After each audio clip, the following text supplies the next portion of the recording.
A los cuatro, gracias por venir. Ricardo Foster, Gardo de Petty, Chino Navarro y Francisco Gutiérrez. Retomemos lo planteado en la mesa sobre servicio militar obligatorio. ¿Cómo se paran ustedes frente a esa idea del ministro de Seguridad de Scioli? Yo no la comparto, me parece, más allá que haya encuestas que digan que tienen algún consenso social o un importante consenso social, es retroceder siglo pasado. Me parece que no tiene ningún sentido que se pueda discutir, evaluar instancias donde el Estado juegue un rol en función de los chicos. Me parece bien, pero eso es un facilismo, ni siquiera ponernos a pensar. Quiero creer que Granado hizo una respuesta, le habrán preguntado y contestó de voleo, como se dice vulgarmente, pero no comparto ese concepto. Es retrógrado, reaccionario, no soluciona nada, es discriminatorio, criminaliza a los pobres, es clasista. Me parece que es simplemente una visión que trata de corresponderse con un sentido común que hoy está dando vueltas en la sociedad argentina y que quiere punición, quiere castigo, quiere represión, quiere orden, entre comillas, y el servicio militar. Esa moción en el plenario del domingo, que hubo 20.000 militantes del kirchnerismo, del Frente Parlamentario, hubiese sido abucheada, hubiese sido totalmente rechazada. Yo creo que se está mirando mucho las encuestas, cómo pega este discurso en la sociedad. Si pegó bien, vamos con el servicio militar obligatorio, y si pega mal, no. Entonces, me parece que es una forma de hacer política. La forma de hacer política, pensando en el marketing, pensando en la cuestión electoral, pensando en la imagen, y no discutiendo con la sociedad. Discutamos con la sociedad va a estar... No, me parecía bueno que decían ustedes, ¿no? Que el costo que significaría tener, estamos hablando en términos económicos, sería bueno aplicarlo a oficios, a formación profesional de jóvenes, que hacen falta. Ahora, a simple vista están en un problema, porque Scioli estuvo el otro día en el Congreso de Uniones Organizados, y desde ese momento ha habido gestos del propio Scioli que, frente a la idea de Zanini, es decir, interpelemos a los candidatos, siendo él el candidato que va punteando, se saca la foto con Macri al día siguiente, al rato su ministro de Seguridad hace las declaraciones que hace, y todavía no es presidente, con lo cual se mueve con mucha prescindencia. Es muy evidente que su agenda es completamente distinta. Pero Unido Organizado puso fuera las discusiones electorales. Nosotros jamás, es más, hicimos explícitamente que los candidatos a presidente fueran a recorrer las comisiones y que no estuvieran ni hablando en el acto de apertura ni hablando en el acto de cierre. Fue explícito. Nosotros fuimos a construir nuestro propio espacio político de representación, pusimos un eje, la confrontación con el poder económico, no queremos devaluación, mega devaluación de la moneda, no queremos dólar a 15 pesos, no queremos endeudamiento masivo de la economía, estamos en una disputa fuertísima con los grupos económicos, los formadores de precios, para bajar los precios de la economía. Vamos a abordar el tema de seguridad desde la distribución de la riqueza nacional. Discutimos salud, educación, fuimos a reivindicar los 6 millones de puestos de trabajo, el presupuesto educativo, la estatización del sistema previsional. Eso es Unido Organizado. Pero vos tenés... Perdón, Eduardo, y explícitamente corrimos de la cuestión electoral. Scioli pasó Uribarri, estuvo Rossi, bueno, no definí, pero hay muchos compañeros que pueden ser candidatos a presidente de la República. Yo lo que digo es, teniendo en cuenta que Scioli está punteando en las encuestas y se ve como el candidato del Frente para la Victoria más instalado, y teniendo en cuenta que tiene una agenda ostensiblemente distinta, cultural, estéticamente, incluso de programa económico y político, distinta a la de ustedes, si no arman ya una candidatura alternativa, Scioli pasa caminando. Y viéndolos haciendo, qué sé yo, jugando distintas candidaturas, haciendo como, nada, tratando de armar algo, y sin oponerse directamente, Scioli no pasa, como en un momento pareció que lo dijo Larroque, y después, es como dejar pasar una opción que... Bueno, Larroque en un momento dijo, nuestro tiempo es el 2019. A ver, yo creo que, yo lo dije en algún lugar, Scioli como otros tiene la posibilidad y el derecho de ir a las PASO como precandidato en el marco del Frente para la Victoria. Representa sin ninguna duda un sector político dentro del Frente, representa un sector del peronismo. He dicho también que a mí personalmente, y creo que podría hablar en nombre de Carta Abierta, no representa Scioli lo que para nosotros es el núcleo del kirchnerismo, el proyecto que inició Néstor Kirchner, la continuidad del kirchnerismo. Y creo que el domingo pasado se desplegó la posibilidad de ir construyendo desde adentro también del Frente para la Victoria, seguramente lo que en algún momento podrá ser una candidatura que de un modo genuino vaya a las PASO a plantear lo que el kirchnerismo quiere ofrecer, ¿no? ¿Coinciden ustedes en que Scioli no los representa? Yo creo, me parece que no es momento candidatura. Nosotros transitamos mucho los barrios humildes, clase media. A mí nadie me pregunta quién va a ser candidato. Los planteos que me hacen son otros. Temas de precios, temas de inseguridad, cuestiones de infraestructura. Y también yo tengo una lectura parcialmente diferente de lo del domingo. Unidos y Organizados, yo soy parte de Unidos y Organizados, somos un núcleo duro del kirchnerismo, nos caracterizamos por estar comprometidos con lo que falta, pero indudablemente nosotros tenemos que ampliar ese espacio. Y el desafío es ampliarlo sin resignar nuestras posiciones, porque no somos todo el movimiento nacional y popular unido y organizado, somos una parte. Hay muchos sectores del campo nacional y popular que no están unidos y organizados y son necesarios si queremos reconstruir la mayoría que obtuvimos, consecuencia de muchos años de trabajo, también con derrotas como en el 2009, en el 2011. No sé si llegaremos al 54%, pero para ir por más, para profundizar, hay que tener mayorías en el marco de la democracia. Perdón. Y creo que el desafío nuestro es discutir lo que falta ahora, no en consignas, sino en cosas concretas. Y quiero dar un ejemplo. Textiles, por ejemplo. Si uno tiene un taller clandestino, una remera tipo sale 4 pesos. Y podés competir con lo que viene de afuera, China particularmente. En un taller legal sale 10, ahí no podés competir. Nosotros hemos desarrollado una política de subsidios necesaria, a la cual estamos reconocidos, porque permitió en el 2003, cuando se discutía el hambre y el trabajo, poder avanzar, tener mercado, tener consumo, las paritarias, pero hoy, en vez de subsidiar al informal, lo que tenemos que subsidiar es el trabajo de la economía popular, para que ese taller clandestino no exista más con un trabajo casi esclavo y podamos competir en el marco de la legalidad. Estas son las cuestiones que nosotros tenemos que discutir y desde ahí conformar una masa crítica, que estamos a tiempo de hacerlo, para después discutir con los candidatos, el que sea, propuestas concretas que exige nuestro pueblo, porque nuestro pueblo, aunque no nos votó en octubre, mayoritariamente en la provincia, sí a nivel nacional fuimos la primera minoría, quiere más Estado, más trabajo, más salud, y para eso se requieren políticas, no consignas o candidaturas. Si no me permitís, lo que yo te quería decir es que en una democracia todas estas cosas son parte del debate político, hay grupos de presión y grupos políticos que pueden presionar en un sentido o en otro. Ahora, a la hora de los bifes aparecen los candidatos. Y si vos no tenés un candidato, aparece otro candidato que de repente puede ser un candidato. Falta mucho, Ernesto. Mañana jugamos con Gremio nosotros. Para llegar a la final de la Libertadores tenemos que ganarle a Gremio. Después tenemos que hacer otro partido. Falta 1 año y medio para las elecciones. ¿Por qué tenemos que tener un candidato ahora en función de lo que establece, así como el minuto a minuto condiciona el rating, los medios nos van planteando el candidato? Yo no sé qué. Vos salís a la calle y está todo pintado Scioli presidente. Bueno, pero hay otros candidatos que van a surgir. O sea, Scioli es un candidato del Frente para la Victoria, sin ninguna duda. Tendrá que ganar las PASO para ser el candidato de todos. Pero cuando se planteó el otro día, es dar proyectos, propuestas, ideas hacia adelante.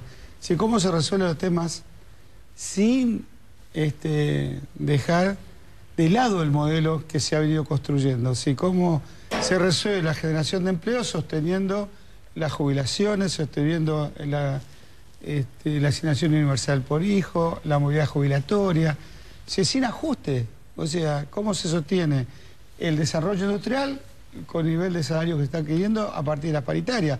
Esto lo discutí para adelante. A ver, interpelar al candidato es eso. ¿Qué propuesta? Te lo planteo de otra manera. Sí. De repente podría tener el sector de Unidos Organizados muchos candidatos. Y una de las cosas que a mí me sorprende, o que me gustaría plantearles, es que quizá una debilidad de Unidos Organizados, del sector duro del kirchnerismo, es que salvo Cristina, que es una candidata muy fuerte, aún en momentos de debilidad como esta, vos le das cuenta como una líder muy importante del país, a todo nivel, a nivel presidencial, nivel provincial, nivel municipal, no tenés gente que esté ganando elecciones en distritos significativos. Entonces queda el kirchnerismo como absorbido dentro del peronismo, que si está en el poder se le acercan los dirigentes, los gobernadores, ¿entendés? Y después se le acercará a Scioli. El liderazgo hoy del kirchnerismo es de Cristina y ese liderazgo también del peronismo. No hablan mal de su liderazgo o del... Y va a seguir siendo líder política en esta etapa y en la que viene. Primero, por un lado, queda un recorrido importantísimo y en un momento clave de la Argentina hacia el año que viene, 1 año y medio más de gobierno de Cristina, con un liderazgo muy potente como el de Cristina. Yo estoy absolutamente convencido que hoy hay una masa crítica que recorre el país y que constituye al kirchnerismo como la primer minoría, tranquilamente con una base de un 30%. Pero no cualquier voto ni cualquier kirchnerismo. El Chino decía algo que a mí me parece importante: espacios de confluencia, ir generando interpelaciones a distintos sectores. El otro día, Carlos Zanini no se le prestó mucha atención, pero en una parte del discurso, un sector de la militancia empezó a cantar la marcha peronista. Y Carlos dijo: está muy bien que se cante la marcha peronista, yo soy peronista, pero creo que no es momento para cantarla porque este es un acto donde confluyen muchos sectores peronistas y no peronistas que son parte del Frente para la Victoria y del kirchnerismo. Con esto quiero decir que hoy lo que se está desplegando es una fuerza política que, por supuesto, viene gobernando la Argentina, tiene que reinventarse cotidianamente, tiene que encontrar sus entusiasmos. El domingo fue algo muy importante, muy vital, muy atravesado por una energía que es una energía de politización importante para la propia fuerza. Y de ahí en más viene un despliegue que yo estoy convencido que va a llevar a una muy interesante candidatura. Quiero saber si una idea que comenzó a circular a ustedes les parece factible o descabellada. Hay un proyecto de ley para que la ciudadanía elija los parlamentarios del Parlamento del Mercosur, del Parlasur. Ese proyecto de ley podría permitir que los candidatos a integrar ese Parlamento se elijan en el 2015 junto con presidente, gobernador y legisladores. Con lo cual, Cristina podría eventualmente ser primera candidata del Frente para la Victoria del peronismo a candidata al Parlasur y aparecer en las boletas de todo el país en el Frente para la Victoria. ¿Parece una idea descabellada? Yo, la verdad que me parece que nos perdemos muy rápidamente en los titulares de los candidatos, incluso de Cristina. Yo creo que en ese camino, por supuesto, no se pierde lo que se debatió y la representación. Porque yo tuve una comisión de trabajo, una comisión de trabajo, extraordinaria la comisión de trabajo, más de 600 compañeros debatiendo. Ahí se defendió el trabajo, los 6 millones de puestos de trabajo, se defendieron las paritarias y había dirigentes sindicales. Se defendieron la asignación por hijo, la intervención del Estado, la estatización del sistema previsional, la política laboral pública, la recuperación de YPF, la discusión del desendeudamiento de la economía. O sea, fue defender el modelo, claro. Y también se cuestionó duramente el paro convocado por Barrio Nuevo, el que paró antes y el que viene parando ahora. En abierta unidad con los sectores y los grupos económicos que son cómplices de la destrucción de ayer del neoliberalismo con el menemismo y que le quieren poner palos en la rueda al kirchnerismo y hacer retroceder las conquistas logradas. Eso es discutir política. Discutir política es discutir representación, no solamente en lo electoral, también en lo sindical, en lo social, en la juventud. Miles de pibes discutiendo. Entonces, nosotros construimos y acumulamos hacia Cristina Fernández de Kirchner, porque nosotros, para cualquier candidato del Frente para la Victoria, incluso para Scioli, o para el Pato Ribarri, o para Rossi, o para... Bueno, necesita que Cristina se consolide, que nuestro gobierno termine lo más alto posible y seguir bajando desocupación, seguir bajando pobreza, seguir bajando indigencia. Entonces, digo, me parece, para terminar, digo, me parece que unidos organizados, y la amplitud que plantea Chino, no solo somos unidos organizados, ha sido más amplio, el kirchnerismo, si querés, todo el espacio del kirchnerismo, bueno, debatió eso. Dejemos de lado entonces lo electoral y tomo el punto de pobreza. La excusa, la efemérides para la reunión del domingo pasado fue, se cumplió el 11º aniversario de la elección en la que ganó Néstor Kirchner. A 11 años, según los técnicos, si uno mide correctamente la pobreza, lo que el INDEC no está haciendo, la pobreza está alrededor de 16, 17, 18%. No 4,7% como informó el INDEC la última vez. Ese número es aproximadamente el promedio, estamos hablando nada menos que pobres en Argentina. Está en el promedio de la convertibilidad, donde fue subiendo, es cierto, y se sabe llegó al 50 y pico % en el peor momento del 2002. ¿Cuánto hay de desocupación en la convertibilidad? Y llegó a haber 20%. ¿Cuánto hay hoy? 8 más o menos, ¿no? Sí. ¿Había discusión paritaria en la convertibilidad? ¿Cuál es la pregunta? ¿Había privatización? Después de 11 años, después de 11 años de crecimiento, hay un país con 17-18% de pobres. En una coyuntura económica internacional y local de una complejidad diferente a los primeros 10 años. Por decir, los últimos 2 años, con un frente externo complejo, vos lo sabés muy bien, con fuga de capitales crecientes, con un golpe contra la moneda, con un intento de seguir generando ampliación en la brecha. No, a ver. Siempre el gobierno es víctima de cosas que pasan. No. El gobierno creo que tiene una gran responsabilidad y que es yo creo que es el ADN y el núcleo del kirchnerismo, que es proteger a los sectores más débiles de la sociedad. Frente a números que impliquen el crecimiento de la pobreza, el kirchnerismo, yo no tengo la menor duda, el gobierno, Cristina, va a ampliar lo que ha sido básicamente la política social de este gobierno. Ahora, vía asignación universal, vía generación de recursos. No hay un problema de identidad del kirchnerismo en este momento. Por ejemplo, vos, Edgardo, la vez pasada que viniste, no sé cuál de las veces, planteabas cómo el masismo era el proyecto devaluatorio que iba a llevar el dólar a 10 pesos. Ahora se corrió la línea, ahora el problema es que no llega a 15 pesos, porque el gobierno o aceptó o lo puso a 8 o a 10 pesos, que era lo que intentaba resistir. Yo recuerdo aquel discurso muy clave de Cristina diciendo: esperen otro gobierno, si esperen que devalúe, porque la devaluación es una transferencia de ingresos de los sectores más humildes a los sectores agroexportadores, concentrados, bla, bla, bla. Y unos meses después termina devaluando. Entonces, si vos terminás haciendo eso, ¿cómo hubo sello? toda una corrida bancaria con la intención de hacer una devaluación mucho mayor. O sea, eso... ¿Y cómo demostrás es que hay la una intención de una realidad, devaluación hay una mayor? realidad económica internacional que influye sobre el país. Eso es innegable. El mundo está, digamos, en un proceso de deflación de precios. El mundo está en una economía que no crece. Y entonces todos nuestros productos exportables no tienen un mercado. No lo tiene Brasil. Hoy miraba la situación en España. El mundo hoy para Argentina en una balanza es claramente a favor, no en contra. No, pero ¿en qué a favor? En los productos primarios, productos primarios de crecimiento pero general. no productos industriales. China, Estados Unidos, no Europa recuperando cero. Brasil creciendo poco, pero no productos industriales. Igual, yo creo que acá se quiere comparar la pobreza que de los 90 con esta... La verdad que... No se quiere comparar. Sí, hay una... Primero que en los 90 había 53% de pobreza en la Argentina. Eso fue después de la crisis. 53, sí, 2001. Bueno, está bien, no es lo se devaluó, Dualde devaluó el 400%. Nosotros no devaluamos el 400%. Nosotros acomodamos el tipo de cambio. Nosotros acomodamos el tipo de cambio por una cuestión de disputa con los poderes económicos. Tuvimos que acomodar el tipo de cambio. Ahora, al mismo tiempo mantuvimos las paritarias. Durante la convertibilidad había cero de paritarias. No había paritaria. Durante la convertibilidad no existía la asignación por hijo. Pero nadie está reivindicando la convertibilidad. No, yo te cuento. Durante la convertibilidad había ley de flexibilidad laboral. Durante la convertibilidad el conflicto se reprimía y nos costaba un montón de cosas. No es el mismo proceso.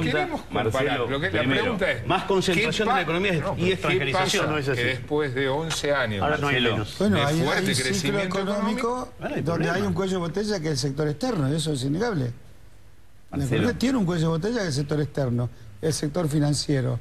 Por lo tanto, ese tema, esa es una pregunta de interpelación a los candidatos. ¿Cómo se resuelve el problema cíclico argentino del sector externo? Pero, Eduardo, ¿entendés que vos te resignás a un rol de interpelación a un candidato? El gobierno lo está resolviendo. Vos sos economista. Lo está resolviendo. Si nosotros no hubiésemos, nosotros cometemos errores, obvio, Ernesto. Pero vamos a suponer que no hubiéramos cometido ningún error. Que la gestión hubiese sido inobjetable, 10 felicitados. Vos sabés que con la matriz económica que tenemos, hubiésemos llegado al mismo cuello de botella. Tema precio y tema divisa. Perdón, déjame redondear si el gobierno hubiese sido mejor, podría haber modificado la matriz productiva. En el tema energético, el tema subsidios, un montón de temas que... Le pasó lo mismo a Perón en el 54. Justamente, sabiendo lo que le pasó a Perón, pero tiene que ver con una matriz de 60 años de retroceso. Vos en 10 años no recuperás 60 años de retroceso. Pero además, organismos mundiales, no el INDEC. Somos la única nación de América Latina que se reindustrializó. Lo necesario no, falta muchísimo. Que bajó los niveles de pobreza. Yo quiero ver los números del INDEC. Yo no estoy enojado con el INDEC. Al contrario, me parece bien que haya hecho una pausa, no los ocultó los datos. Los está reelaborando. Y quizás los números... No es así. Bueno, eso no es así. Bueno, es tu opinión, respetá la mía. No, que no. Hay temas que son opinables y temas que no. Bueno, está bien. Sí, no, todo es opinable. No hay temas que... Bueno, hay temas que son opinables. Pero déjame redondear. Después quiero ver el número y después lo discutiremos. ¿Hay pobreza? Hay pobreza. Tercero, también los organismos mundiales dicen, serios, de que somos uno de los pocos países de América Latina que achicamos la brecha. Falta muchísimo para que haya igualdad. Por eso me parece que cuando yo hablaba de lo que hay que discutir, de acá al 2015, no lo que va a hacer el presidente solamente del 10 de diciembre o la presidenta en adelante, sino nosotros tenemos la obligación de impulsar política. Ayer estaba con los compañeros de Mata, por ejemplo. Están planteando una ley de autoparte, para que nosotros podamos producir más autoparte y no tener que importar y perder dólares. Estas cuestiones, con un protagonismo fundamental de los trabajadores, es lo que nos va a permitir ampliar, más allá de unido organizado, en el campo nacional y popular, porque el Frente para la Victoria, lo que pudo ser en el 2011, era porque tiene una composición grandísima, ancha, ocupaba toda la cancha. Se los planteo de otra manera. ¿No será que tal vez el kirchnerismo se enamoró demasiado del fuerte crecimiento que indudablemente tuvo la economía y desatendió verdaderas transformaciones que podría haber realizado aprovechando ese crecimiento? Yo creo una cosa.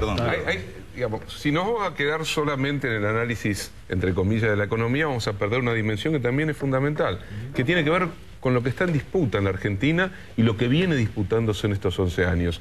El sector concentrado de la economía, el que durante 60 años fue construyendo toda la estructura del Estado incluso, de la legalidad, de lo constitucional, de lo político, para ejercer pleno dominio, es un sector que no se queda sentado mirando cómo un gobierno avanza, más bien todo lo contrario. Una tras otra, las grandes medidas de estos años fueron boicoteadas, la 125, cuando se restatiza aerolíneas, cuando se restatiza YPF, cuando se avanza en la distribución del ingreso. Hay una estructura de poder real, ir contra esa estructura no es sencillo. La fuga de capitales, y ustedes lo saben mucho mejor que nosotros, tiene un componente tremendo que genera una profunda desinversión en un momento en que la Argentina avanza hacia la sustitución de importaciones.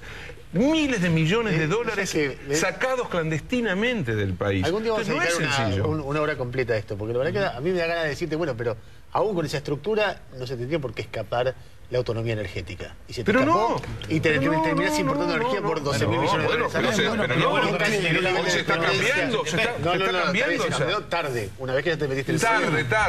con esa estructura.